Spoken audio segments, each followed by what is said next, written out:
संयोग से चल रहा था तो लगा कि जल है, तो कपड़े उतार लिए, जूता हाथ में ले लिया, और जहां महाराज जल था उसे लगा थल है, तो दिखाई नहीं पड़ा, तो धड़ाम से गिर गया। और जब जल गिर गया तो भीम बहुत तेज हंसे। भीम के हंसने की महाराज जो थी वो, तो क्या उनका हंसना और गाना सब बड़ा विलक्षण था। एक महात्मा हमारे सुनाते थे कि एक दिन भीम दादा को संगीत सीखने का मन हुआ, तो कहा हम भी सीखेंगे। तो अब भीम दादा सरगम सीखे, सारे गा मा पा धा नी सा। तो एक दिन जंगल में जाकर रियाज करने लगे, तो सारे के सारे गधे आ गए। अब वो भी बोलने लगे, तो बोले पता क्या हुआ? बोले भीम दादा संगीत का रियाज कर रहे हैं। अब तो महाराज जैसे ही स्वर निकले तो उनकी हंसी भी वैसी। और वैसे तो भैया ध्यान रखना चाहिए, हंसना भी कब कहाँ। हमारे महाराज जी आज कह रहे थे कि किसी के घर में बगल में मातम हो और तुम घर में हंसो, तुम्हारी हंसी उस तक जाएगी तो पीड़ा देगी कि नहीं देगी। हमने तो महाराज सुना, एक बार महाराज जी भी थे, शायद हमारे डॉक्टर स्वामी जी भी थे, सब महात्मा लोग विपुल में थे बम्बई में, और रात्रि में महाराज जी जब विश्राम कर गए तो सब हंसने लगे। महाराज जी का तो सुनते ही वो हंसी। अच्छा, जगदीश भाई छत में टहल रहे थे, बगल में ही जगदीश भाई का घर है, तो ये लोग खूब हंसे, तो खूब तेज हंस रहे थे। तो महाराज जी निकले और निकल करके कहा महात्माओं सो जाओ, नहीं तो पड़ोसी सोचेंगे बाबा जी लोग पी पी करके खूब हंसते हैं। क्योंकि महाराज लोग समझते बिना पिए तो हंसी आएगी नहीं, क्योंकि जिनकी हंसी, आज स्वामी जी बता रहे थे प्रभुदा हमारे श्री अनुभवानंद जी महाराज की, जो जीवन में कभी नहीं हंसता वो क्लब में जाकर हंसता, बुढ़ा हो बनावटी हंसता, जो जीवन में कभी नहीं हंसा। तो महाराज तो लोग तो समझते हैं पीने के बाद हंसी आती है। तो महाराज जी ने कहा कि सो जाओ, नहीं तो पड़ोसी क्या समझेगा? तो पड़ोसी तो ये समझेगा कि बाबा जी पी पी के हंस रहे। तो हंसना कब कहाँ कैसे चाहिए। भीम जब यहां हंसे, और यहां लिखा है वासुदेवानुमोदिता, भगवान ने भी अनुमोदन किया, हंसो दादा, मामला इसी से चौपट होगा। इन सबको समेट ऐसे ही सकेंगे, इससे के बगैर तो समेटेगा नहीं मामला। ये तो श्रीमान जी ढूंढते थे कि कैसे, अब लीला हुई है तो उसका स्मरण भी तो करना है। तो यही महाराज श्याम सुंदर ने अनुमोदन किया है, और उस अनुमोदन से ही वह दुर्योधन महाराज घायल हो गया है। और घायल होकर के नारायण उसने प्रण ठान लिया, जो बाद में अंधों के अंधे होते हैं, आपने सुना है। इसमें घटना और भी, उसे सुपाल ने जब देखा कि ठाकुर जी की अग्र पूजा हुई तो कठोर वाक्य बोला। अग्र पूजा की विधि सुन करके, वैसे तो अग्र पूजा का प्रस्ताव सहदेव जी महाराज ने रखा था, किंतु उसका विरोध किया। उसने कहा कि कोई लगता है सभा में सभ्य नहीं है। बाद में हमारे ठाकुर जी ने सालों का भी उद्धार किया है, और उसके साथ युद्ध का भी यहाँ नारायण बहुत विशद ढंग से वर्णन किया गया है। और इधर दंतवक्र विदुरथ का भी उद्धार हुआ तीर्थ यात्रा में, और हमारे तीर्थ यात्रा में श्री सूत जी महाराज का भी उद्धार दाऊ दादा ने किया है। और उसके बाद जब महाराज ये तीर्थ यात्रा में दाऊ दादा निकले, इलवल वलवल का भी उद्धार हुआ है। और इसके बाद हमारे श्री राजर्षि परीक्षित ने पूछा है, भगवन यानि चान्यानि मुकुंदस्य महात्मनः वीर्याणि अनंत वीर्यस्य श्रोतमिच्छामहे। प्रभो आप कृपा करके भगवान की कथाएं सुनाइए, क्योंकि भगवान के जो चरित्र हैं, मुकुंद के जो चरित्र हैं, उनका अनंत जो कथा है उसकी सुनने की इच्छा है। कौन ऐसा व्यक्ति होगा जो उत्तम श्लोक भगवान की कथा सुन करके तृप्त हो जाए। जब इस प्रकार से प्रश्न पूछा तो हमारे सूत जी महाराज कहते हैं, विष्णुरातेन संप्रष्टो भगवान बादरायणी। विष्णुरात माने परीक्षित, इनका नाम परीक्षित का विष्णुरात भी है, बाद में इनका नाम परीक्षित पड़ा है। जब श्री परीक्षित जी महाराज ने प्रश्न पूछा तो बादरायणी हमारे श्री सुखदेव गुरुदेव वासुदेवे भगवती, भगवान वासुदेव के महाराज प्रेम में निमग्न होकर के, वासुदेवे भगवती निमग्न हृदयो ब्रवीत, मानो डूब करके निमग्न होकर के रस सिक्त होकर के जो कथा सुनाई है उसी का नाम है सुदामा चरित्र। अब आप सब लोग एक भजन का आनंद ले लीजिए, उसके बाद एक कथा सुनाई जाएगी।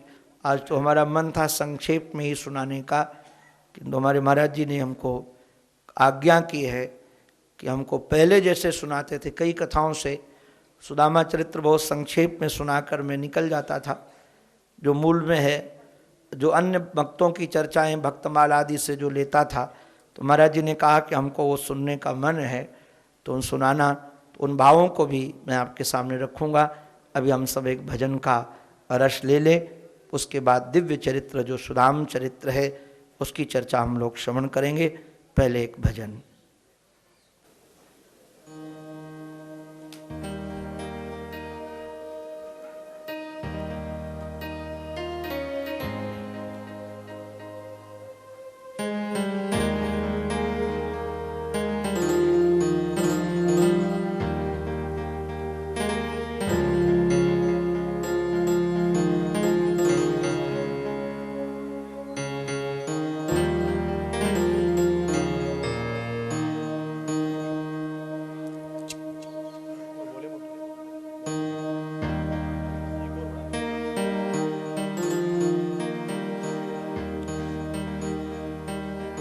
तुम तोड़ दो मोह,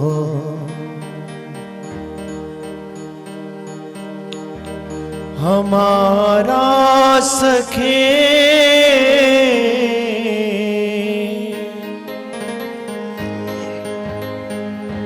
हम मोह कदापि न तोड़ने वाले,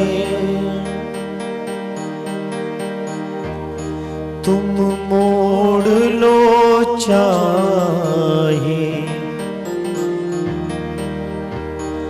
भले मुख को,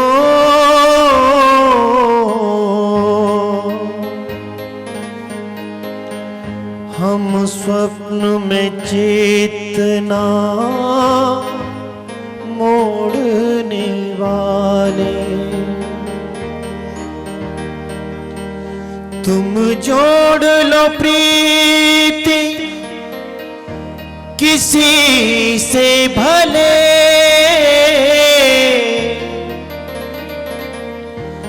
हम और से प्रीत ना जोड़ने वाले, तुम छोड़ दो चाहे भले हमको,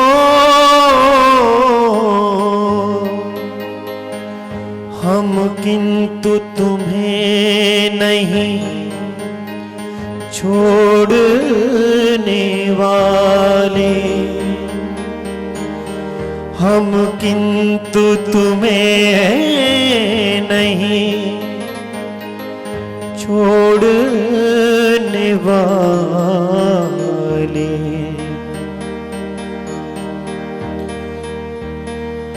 लेना खबर हमारी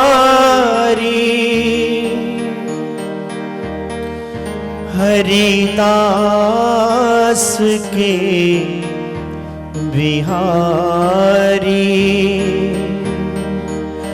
बेमौत मर ना जाऊं तुमसे लगा के यारी, बेमौत मर ना जाऊं तुमसे लगा के यारी।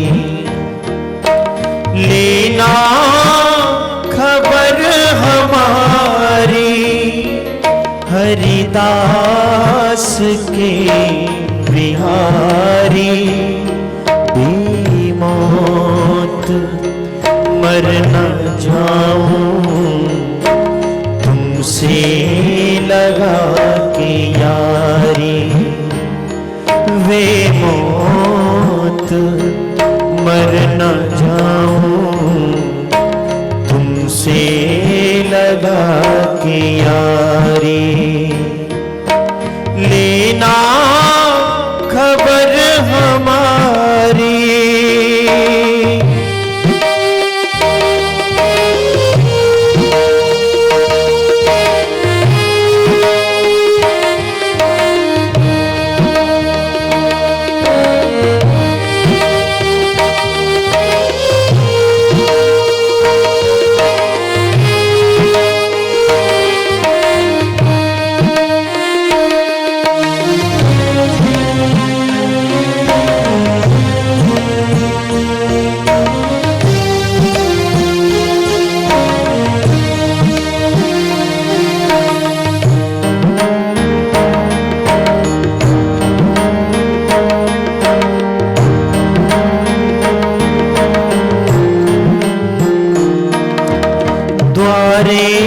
तुम्हारे आया दर्शन की आश लाया।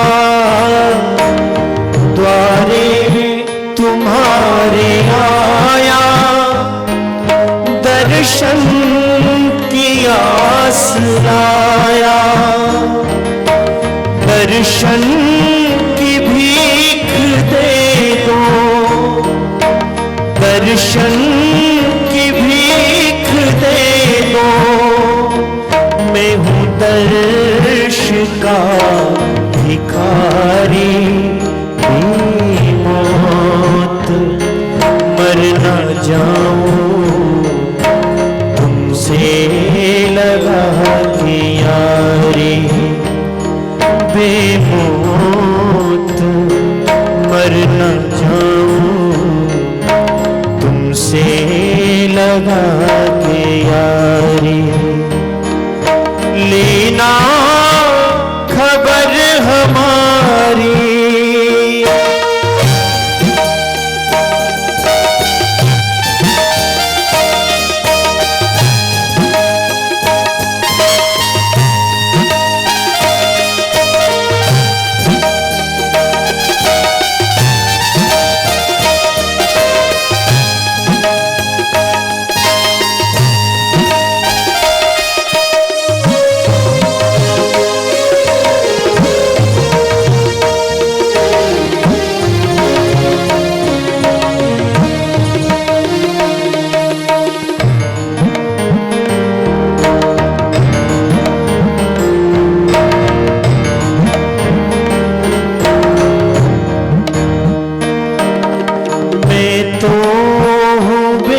सहारा विसरा न देना मुझको।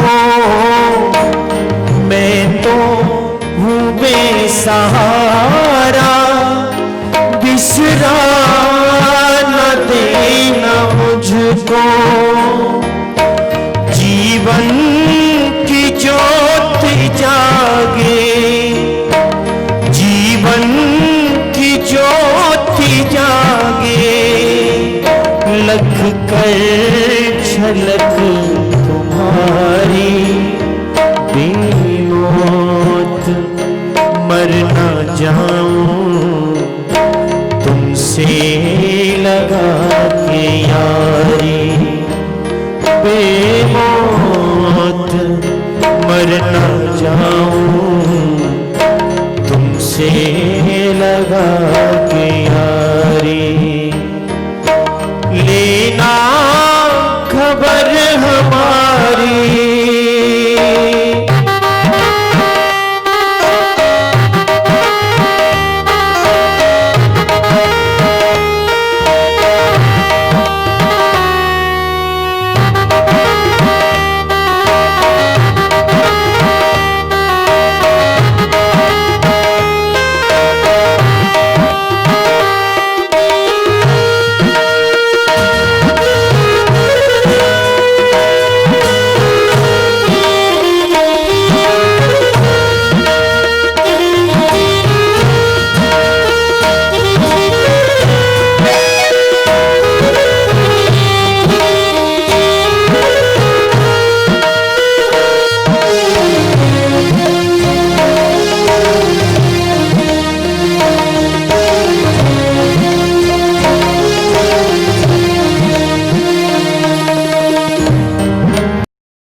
तज कर की दुनिया सारी मौत मर न जाऊं तुमसे लगा के यारी बेमौत मर न जाऊं तुमसे लगा के यारी लेना खबर हमारी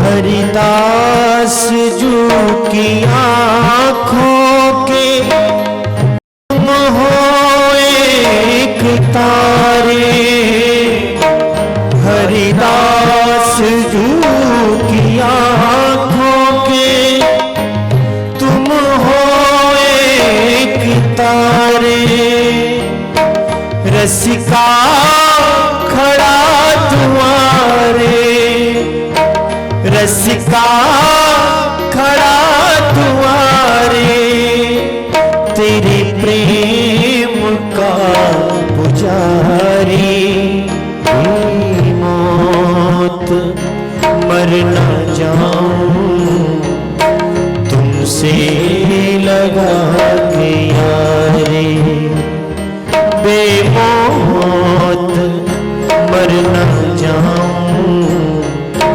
तुमसे लगा के यारी लेना खबर हमारी लेना खबर हमारी हरिदास के बिहारी बेमौत मर न जाऊं तुमसे लगा के यारी बेमौत मर न जाऊं तुमसे लगा के यारी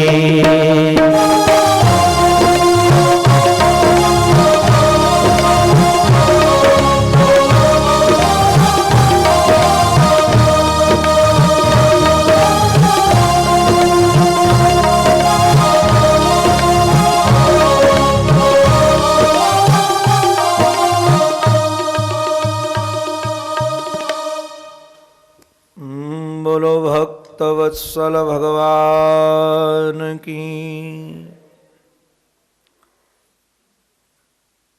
हमारे विरक्त शिरोमणि सुखदेव गुरुदेव जो ये पावन पवित्र चरित्र श्रवण करा रहे हैं राजर्षि परीक्षित को निमित्त बनाकर, वही पावन पवित्र चरित्र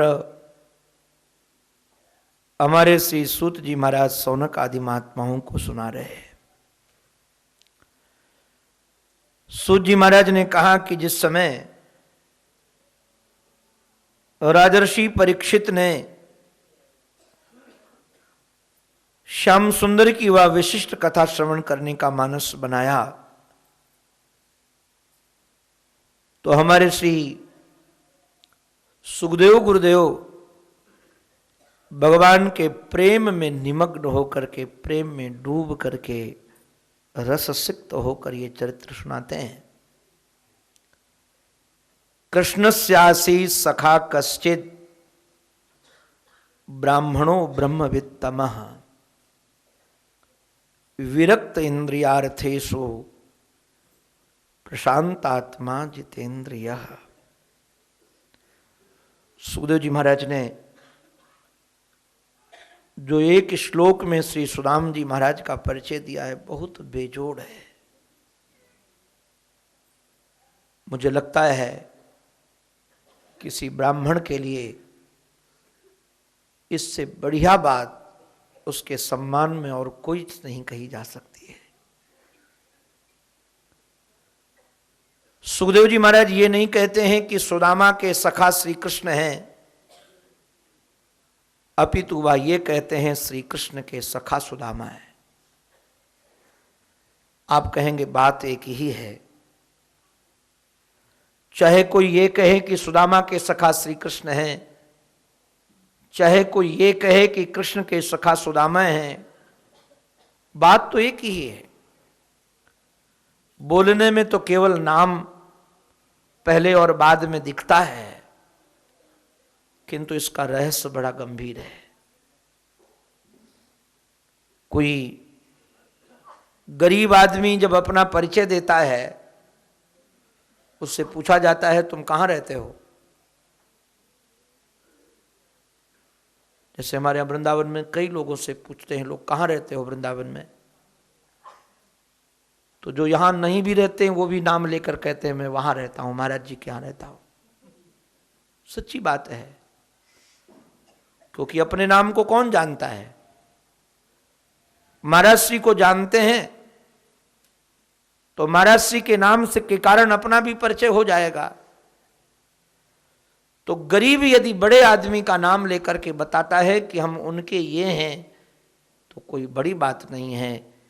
किंतु अमीर आदमी से यदि परिचय पूछा जाए कि तुम्हारा परिचय क्या है, तो किसी गरीब का नाम लेकर के बताए कि मैं उनका मित्र हूं,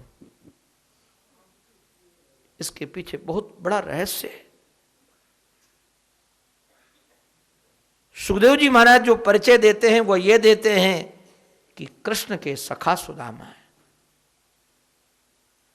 और ब्राह्मण है, ब्रह्मविद। तमह का अर्थ है वेद के जानकार हैं, विद्वान हैं। स्वभाव से विरक्त हैं, इंद्रियों में संयम है, प्रशांत चित्त वाले हैं। इससे बढ़िया किसी का क्या परिचय होगा। हमारे सुखदेव गुरुदेव ने तो गजब ढाया है सुदाम के परिचय में। नाम नहीं लिया और काम की बात सब बता दी, इसलिए इनका नाम सुदाम है। सुदाम उसको कहते हैं जिसका दाम सुष्टु हो, सुंदर हो, और जिसने अपना जीवन धन श्री कृष्ण को बना रखा है। इससे दाम सुंदर और क्या हो सकता है। जिसके जीवन धन श्री कृष्ण हैं, जिनका जीवन धन पैसा रुपया नहीं है, प्राण प्रतिष्ठा उसके जीवन का धन नहीं है, उसके जीवन धन गोविंद है। वर्तमान में गृहस्थ्रमी है। इनकी जो भार्याएं हैं महाराज वो भी सती हैं। एक दिन सुदाम भजन करके आए तो कहा कल्याणी कुछ घर में हो तो दो। उसने कहा आज कुछ खाने को नहीं है। बोले कोई बात नहीं, हमारे ठाकुर का मन है आज हम भजन करें रात्रि पे। 2 दिन बीत गए। जब तीसरा दिवस आया, हमारे संत कहते हैं गांठ में बांधे नहीं, मांगन में सकुचाए, पीछे पीछे हरि फिरे, कहूं भूखा ना रह जाए। जिसको संग्रह की प्रवृत्ति न हो और मांगने में संकोच होता हो, ऐसे भक्त के पीछे भगवान घूमते हैं कि कहीं भूखा न रह जाए। भगवान को लगा कि ऐसे तो आएंगे नहीं, मुझे ही कुछ करना पड़ेगा। तो एक वृद्ध ब्राह्मण का वेश बनाकर सुदाम की कुटिया पर गए, आवाज लगाई मातुहु भिक्षाम देहि। सुशीला मैया विचार करने लगी कि हाँ तो खाने को नहीं है, इनको क्या दें। फिर विचार करने लगी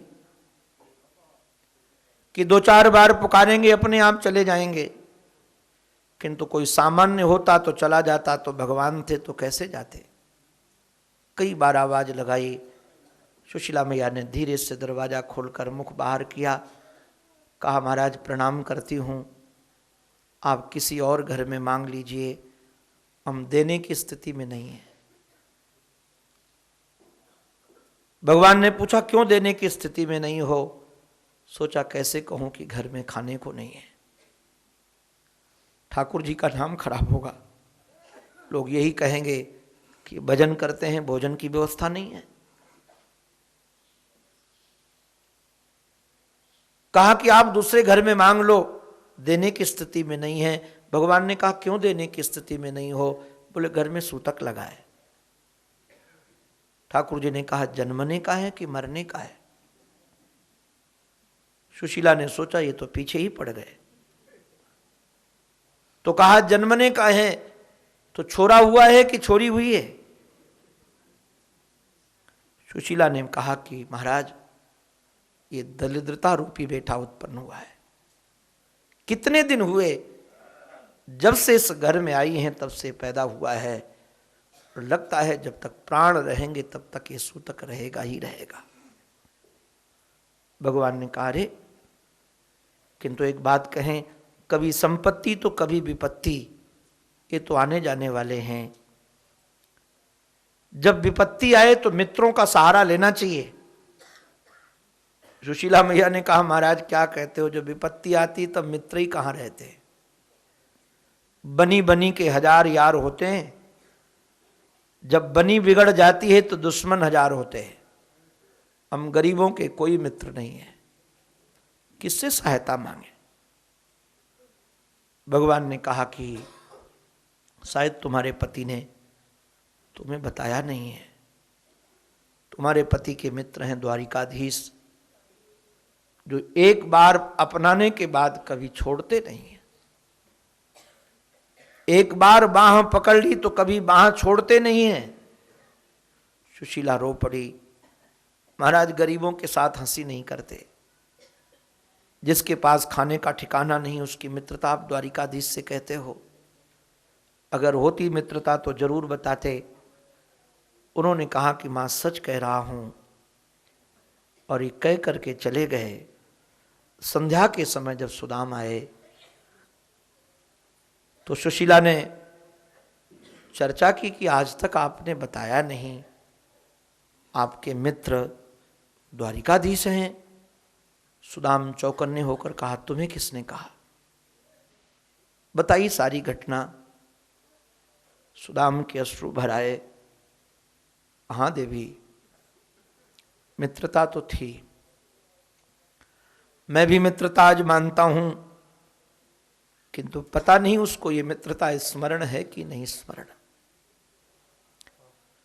देवी पता है मैंने इन पैरों में कभी पादत्राण नहीं पहने, कभी पैरों में जूतियां नहीं गई। जब गुरुकुल में पढ़ता था ये सभागे का कोई मित्र नहीं था। एक दिन पाठ भूल गया, गुरुदेव ने दंड दिया समिधा लाने का, और समिधा लेकर के जब आ रहा था, सूर्य अस्ताचल को जा रहा था, अंधकार अपना साम्राज्य फैला रहा था। लगता था अंधकार आने के पूर्व गुरु चरणों में पहुंच जाऊं। लंबे लंबे कदम रख रहा था, दृष्टि नहीं गई। पैर ऐसी जगह पड़ा जहां कांटा पड़ा था, ऐसा चुभा के नीचे से ऊपर निकल गया। सुशीले उस दिन ये बहुत रोया था, किंतु गरीबों की रोने की आवाज कहां किसी को सुनाई पड़ती है। अगर कोई अमीर बाप का बेटा रोया होता तो जाने कितने इकट्ठे हो जाते। ऐसा लगता था कि आज तो प्राणांत हो जाएगा, क्योंकि कांटा निकाल नहीं पा रहा था, चल पा नहीं रहा था। अकस्मात किसी ने हमारे कंधे पर हाथ रखकर कहा मित्र क्या हो गया है। सुशीले सच कहें, इस अभागे ने ये शब्द अपने लिए पहली बार सुना था। पहले तो कानों को विश्वास नहीं हुआ। मैंने धीरे से अश्रुपोंछ करके मुड़कर देखा तो आंखों को विश्वास नहीं हुआ।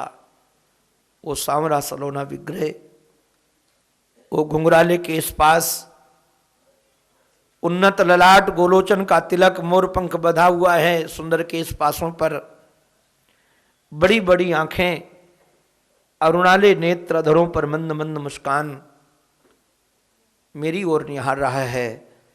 मुझे लगा कहीं स्वप्न तो नहीं देख रहा। हमारे जैसे अभागे को कोई इतना सुंदर पुरुष मित्र कहेगा। तब तक उन्होंने अपना उत्तरी बढ़ा करके हमारे अश्रु पोंछे और कहा, मित्र बोलो ना क्या हुआ है। जब बताया तो उन्होंने कांटा निकाला और कांटा निकाल करके उन्होंने बोझ अपने ऊपर रखा और कहा, मित्र चलो हम चलते हैं। लंबे लंबे कदम बढ़ाते हुए गुरुकुल आए। यज्ञशाला में समिधा डालने के बाद हमारा हाथ पकड़ करके ले गए गुरु मां के पास। मां आज हमारा मित्र मिल गया है, जन्म जन्म का बिछड़ा हुआ सखा मिल गया है। गुरु मां समझ नहीं पाई, हमारा हाथ बढ़ा करके कहा, ये हमारा मित्र है। गुरु मां देखती रही, सब आगे का सौभाग्य हो गया है, उदित हुआ है। हमारा सामान सब लेकर के अपनी कुटिया में रखते हैं। साथ स्नान करना, साथ भोजन करना। कई बार पाठ भूल जाता था तो स्वयं भूल जाते थे। साथ समिधा लेने जाना, ऐसा प्रेम निभाया कि मैं तो अपने को ही भूल गया। एक दिन प्रातःकाल श्याम सुंदर संध्या वंदन करने के लिए लगे थे। मुझे लगा कि देरी हो रही है। मैं गुरु मां को वंदन करने के लिए गया। गुरु मां ने कहा, सुदाम आज तेरे दुर्भाग्य का सूर्योदय होने वाला है। मेरे दुर्भाग्य का सूर्योदय? क्या हुआ? बोले, तुम्हारा सखा आज तुम्हें छोड़कर जाने वाला है। विद्याध्ययन पूरा हो गया, दक्षिणा भी दे दी है, आज उनकी विदाई है। सुशीले सच कहें, सुना तो ऐसा लगा कि प्राण निकल जाएंगे। कल्पना भी नहीं कर सकता था कि अब उनके बगैर जिएंगे कैसे। सोचा कि बस अब विदाई के समय नहीं रहूंगा, कहीं ऐसा ना हो उधर वो विदा हो, इधर हमारे प्राण विदा हो जाए। लोग यही कहेंगे कि इस गरीब से प्रेम निभा करके उसको मार दिया। मैं विदाई के समय नहीं रहूंगा। रोता हुआ चला गया। सुशीले पता है, जब विदाई उनकी हुई, रथ पर आरूढ़ थे। एक तरफ गुरुकुल के सब बटुक ब्रह्मचारी खड़े थे, गुरु मां खड़ी थी, गुरुपुत्र खड़ा था, गुरुदेव खड़े थे। ठाकुर जी गुरुदेव को साष्टांग वंदन कर रथ पर आरूढ़ हुए और चारों तरफ आंखें दौड़ा करके पूछा कि हमारा सुदाम कहां है। थोड़ी देर सन्नाटा छाया रहा। फिर किसी ने कहा कि इधर से रोता हुआ चला गया है। सुशीले पता है, रथ से कूद पड़े और जिधर गया था उधर पुकारते हुए आए, सुदाम, ओ मेरे सुदाम। सुशीले आज भी उनकी आवाज हमारी कानों में सुनाई पड़ रही है। आए, आकर उत्तरी से हमारे अश्रु पोंछकर गले लगाकर कहा, बाबरे कोई ऐसा रोता है? ये तो सृष्टि का नियम है, जो मिला है उसे बिछुड़ना पड़ता है। और एक बात कहूं मित्र, मेरे ऊपर दायित्व तो बहुत है, जिम्मेदारियां बहुत हैं, इसलिए मुझे जाना जरूरी है। अगर मैं तुम्हारे पास ना आ सकूं तो तुम जब चाहे ना तब आ जाना। और ये कह करके सुशीला वो चला गया।